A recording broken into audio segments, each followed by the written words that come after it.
Hello दोस्तों, हमारे channel कथा स्टडी में आपका स्वागत है।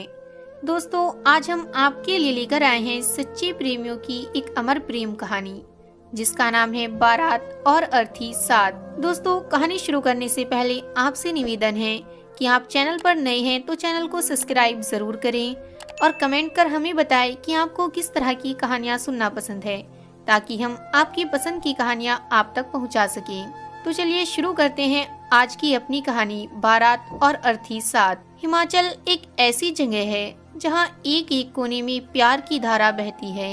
इसके पहाड़, नदियाँ, पेड़, हवा सब में प्यार उमड़ता नजर आता है।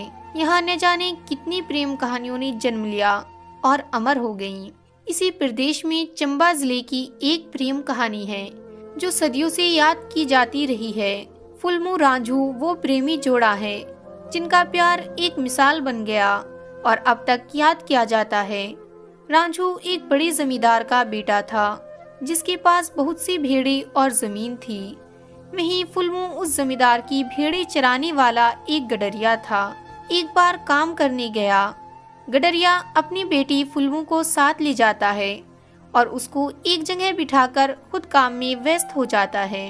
रांझू फुलमू के साथ खेलने लगता है और उनके बीच दोस्ती हो जाती है। इसी खेल कूद के साथ फुलमू रांझू बड़े हो जाते हैं और दोनों मन ही मन एक दूसरे को चाहने लगते हैं, पर इजहार नहीं कर पाते। वो रोज एक दूसरे से मिलते थे और शरारती क्या करते थे। एक दिन रांझू भेड़ें चराते हुए बांसुरी बजा रहा था और फुलमू भागती हुई उसके पास आती है और कहती है कि वो बांसुरी न बजाया करे।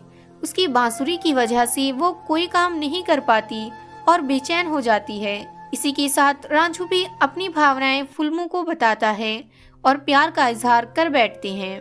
दोनों रोज छिप छिप कर मिलते। रांझू बांसुरी बजाता और बहुत सी बातें करती। दोनों का मन किसी भी काम में नहीं लगता था। दोनों एक दिन मिलने गए हुए थे और जीने मरने की कसम खा रहे थे। तभी जमींदार का एक आदमी यह सब देख लेता है। वह जाकर सारी बात जमींदार को बता देता है। जमींदार रांझू को डांट देता है और उसको फुलमू से न मिलने को कहता है। उधर गांव वाले दोनों के बारे में बातें करने लग जाते हैं।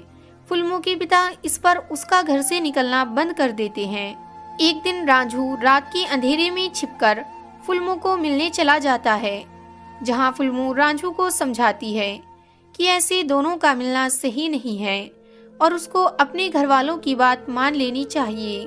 फुलमू रांझू को कहती है कि वह खुद को संभाल लेगी, वह उसको भूल जाए और उसको चले जाने को कहती है। रांझू के घर लौटते वक्त जमींदार को पता चल जाता है और वह रांझू को एक कमरे में कैद कर देता है। अगले दिन जमींदार पंडित को बुलाता है और रांझू की शादी की बात कहता है। पंडित दूसरे दिन गांव के जमींदार की बेटी के बारे में बताता है और जमींदार के कहने पर उसी हफ्ते का एक शुभ मुहूर्त शादी के लिए देख लेता है। पंडित शादी की बात पक्की कर लेता है और शादी की तैयारियां शुरू हो जाती हैं।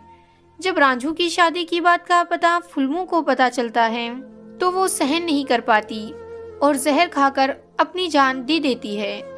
एक तरफ रांझू की बारात की तैयारियां हो रही होती है और दूसरी तरफ फुलमू की अर्थी तैयार हो रही होती है। एक तरफ रांझू की बारात बहुत ही धूमधाम से निकलती है और दूसरी तरफ फुलमू की अर्थी जा रही होती है।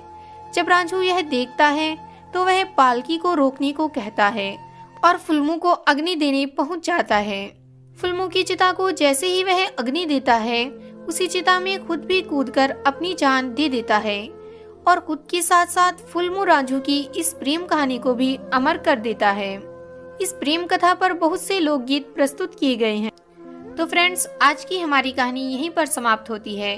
कहानी आपको कैसी लगी हमें कमेंट कर जरूर बताइए। पसंद आई हो तो लाइक कीजिए और चैनल को सब्सक्राइब कीजिए और बेल आइकन को प्रेस कीजिए। जल्द मिलते हैं अपनी अगली कहानी के साथ। धन्यवाद।